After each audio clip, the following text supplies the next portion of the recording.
Following video is rated E for everyone. Enjoy.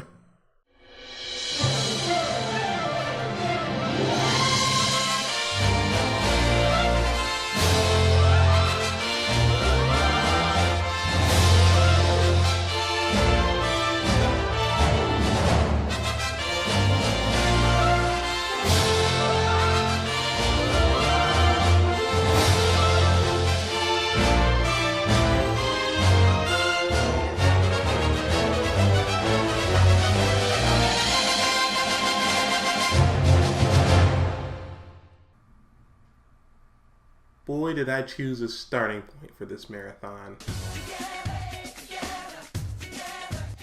It's no secret, out of Disney Channel's vast library of original movies, High School Musical is one of, if not the most recognizable film.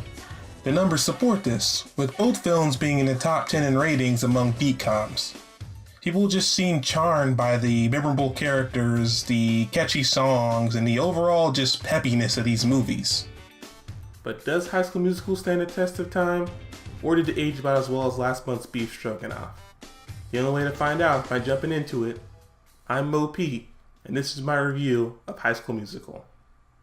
Our film starts during winter break, where high school junior Troy Bolton, played by young Zac Efron, is strong-armed into going to a teen's New Year's party by his mother.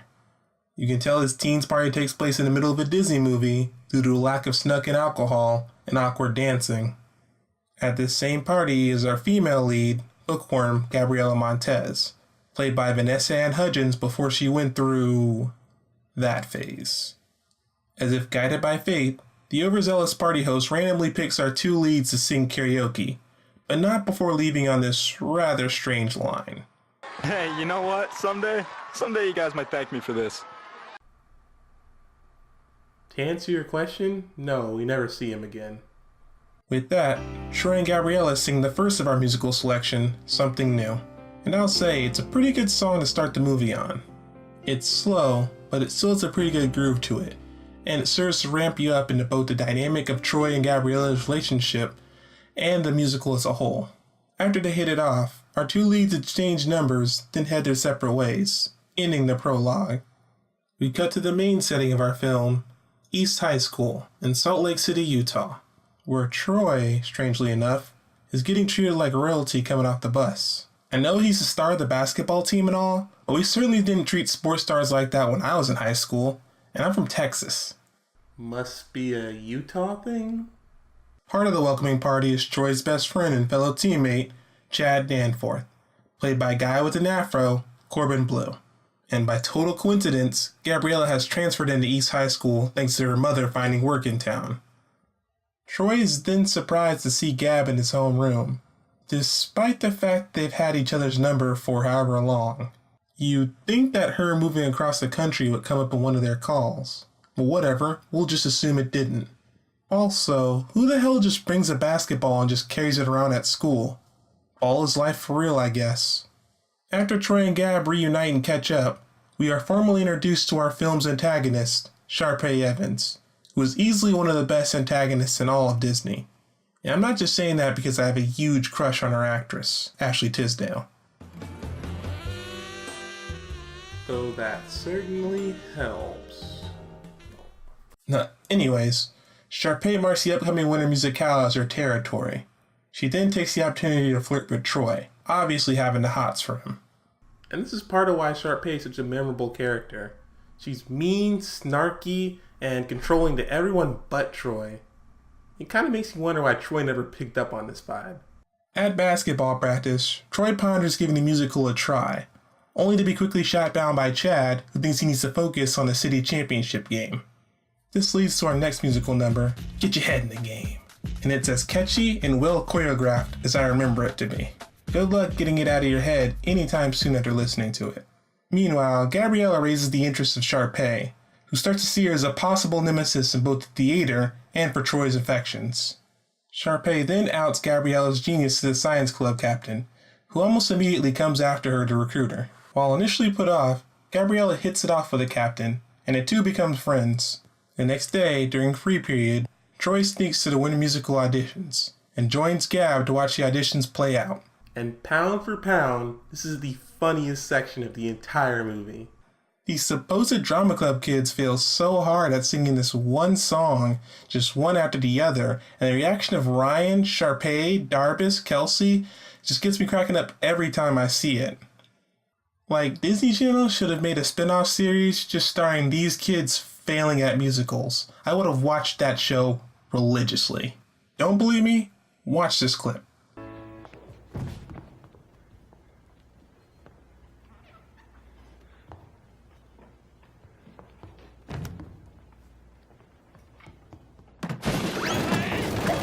Is that not comedy gold? After all the rejects go, Ryan and Sharpay do an upbeat rendition of What I've Been Looking For, and they bring down the house. It's still one of my favorite tracks. After which is another one of my favorite Sharpay scenes. You do not offer direction, suggestion, or commentary. And you should be thankful that me and Ryan are here to lift your music out of its current obscurity. Are we clear? Yes, ma'am. I mean, Sharpay. Nice talking to you. Our leads jump in late and sing the original version of What I've Been Looking For, causing Miss Darbus to schedule a callback between them and Ryan and Sharpay. Ryan and Sharpay are miffed when they hear the news, and the rest of the student body is thrown out of whack, with everyone thinking they could do activities outside of their normal social cliques. Displayed in the song, Stick to the Status Quo. Looking at this number, I can't help but notice, this East High cafeteria looks really nice. Multiple tiers, food looks digestible, the boosters must have some pretty deep pockets. At the end of this insanity, Sharpay tries to confront Gab and gets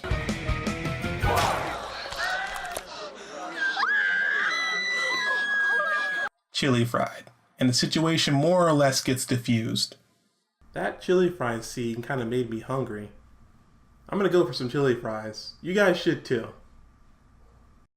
When's the big game? 2 weeks. You are so dedicated. Just like me. Pete will be back after these messages. I will not allow my Twinkletown musicale to be made into farce. Twinkletown? See? I knew it. Now back to more MOPETE.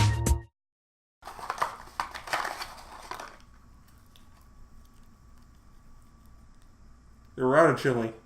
After the lunchroom fiasco, Chad questions Troy, Darbus questions Coach, and Creme Brulee dude shoots his shot.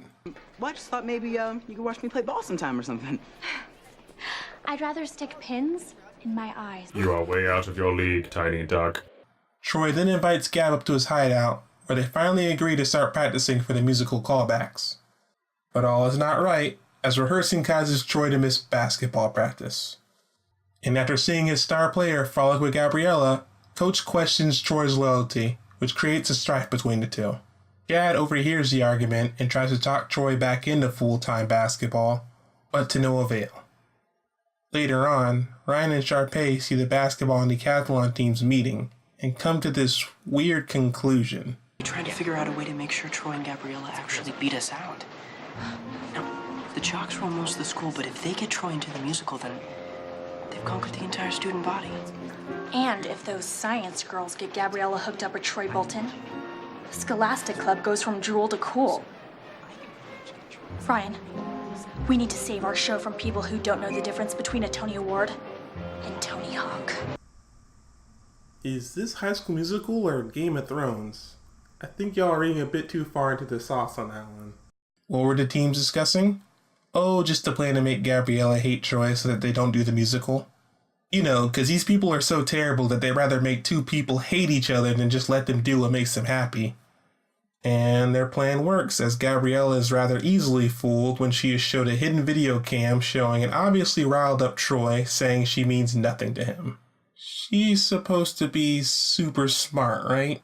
Also, this plan was hinging on whether or not Troy would get riled up in the first place. If he or Gabriella would have chosen not to listen to them, their plan would have been completely screwed. I mean, it ended up working, but it definitely wasn't the best laid plan when you sit down and think about it. After hearing what Troy said, a disheartened Gabriella sings When There Was Me and You, which is a song, I guess. I'm kind of confused as to why it's in the middle of the day, and no one seems to be in the school while she's singing it. After her ballot, Troy tries to talk to her, only to be given the cold shoulder. And then we suffer through the all is lost scenes. You know, to make that third act turnaround really by the numbers.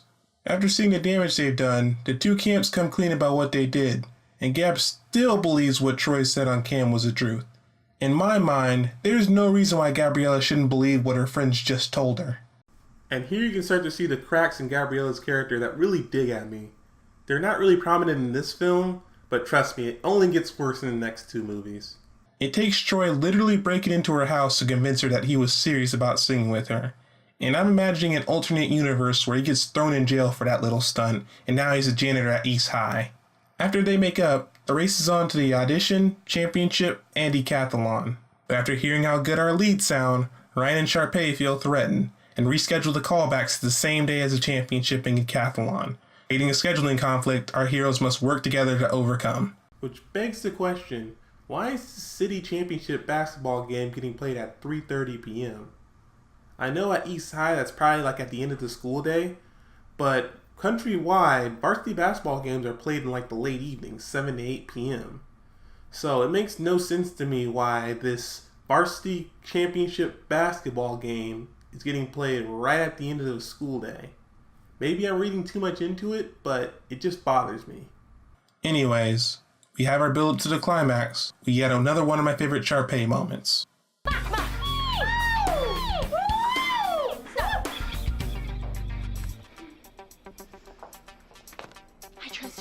And the stage is set, with Troy playing in the championship, Gabrielle in the decathlon, and Ryan and Sharpay performing their audition all at the same time.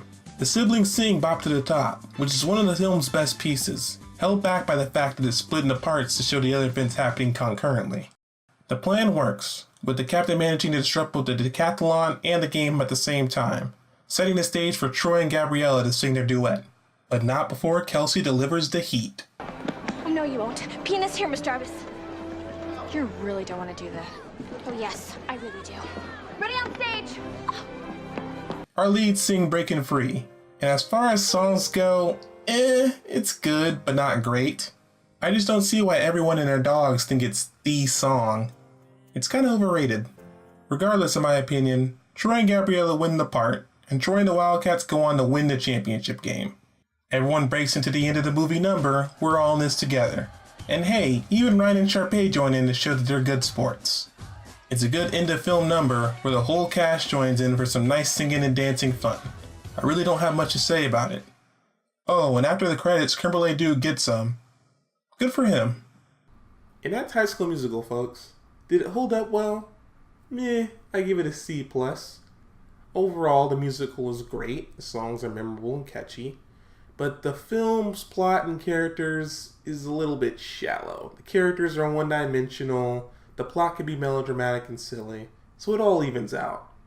Unfortunately, this is the best it gets for this series, as the next two movies take a steep decline in quality for me, especially the next movie, High School Musical 2, which we'll be covering next time here in MOPETE Reviews. For now, if you like what you saw, leave a like. Also comment what you like. Comment what videos you want me to do next. You know, I'm reviewing these Disney Channel original movies in the order of how popular demand it is. So if you have a movie that you really want me to do, get your friends to comment on the video, and I'll do it for you. If you didn't like the video, that's cool too. I just ask you to leave a comment, saying what you didn't like so I can improve on myself. Because, it's important to improve. But I'm rambling. I'm going to go ahead and go. Thanks for coming out. Peace in the Middle East. MOPETE out. I've never felt like so mentally level. I've never felt like thinking this will last forever. They're just with me. You gotta tell no you.